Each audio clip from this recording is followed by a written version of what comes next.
सातारची उदयनराजेंची जागा ही पिपाणी आणि तुतारी चिन्हाच्या गोंधळामुळे जिंकलो, त्या गोंधळामुळेच आमची इज्जत राहिली, अशी धक्कादायक कबुली अजित पवार यांनी जाहीर सभेत दिली।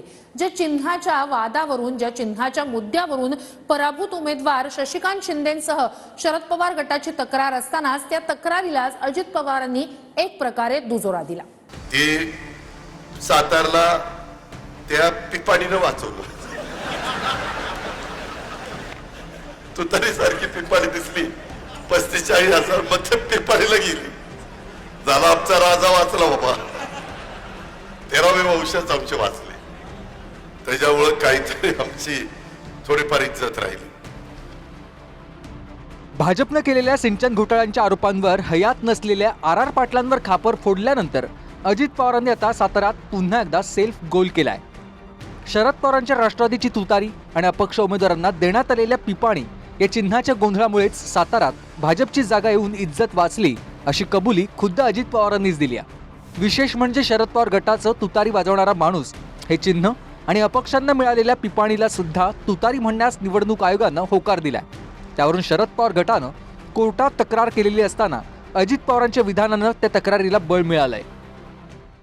त्याच्यामध्ये घटना बदलायची असा फेक नॅरेटिव्ह सेट केला, तो आमच्या मागासवर्गीय समाजाला थोडासा खरा वाटला।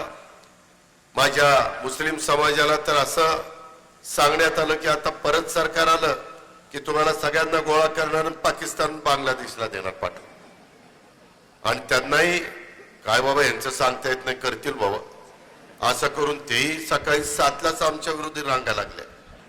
बारामतीतला वाट लावली, माढ्यात वाट लावली। ती सातारला त्या पिपाणीनं वाचवलं।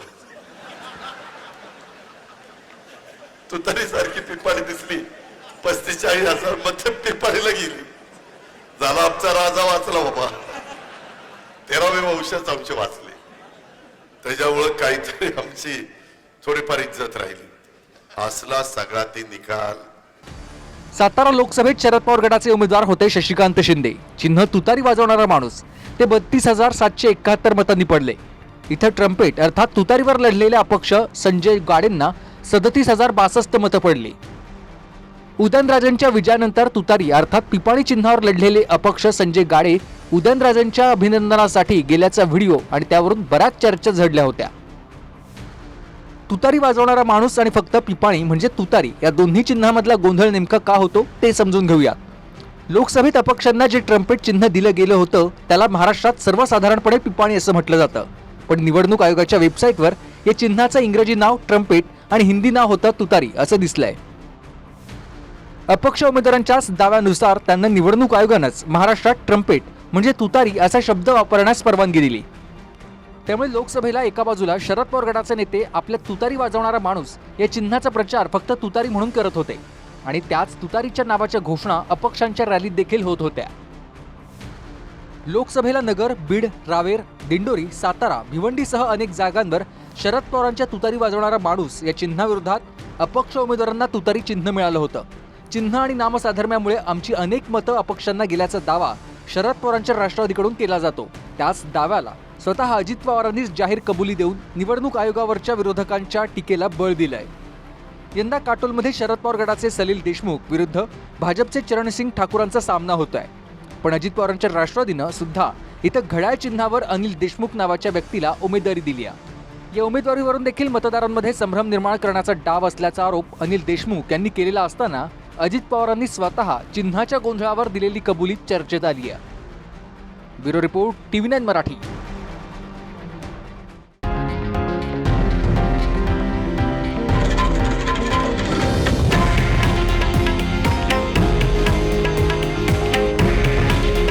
हे आहे देशातील नंबर 1 न्यूज नेटवर्क आणि आपण पाहत आहात TV9 मराठी।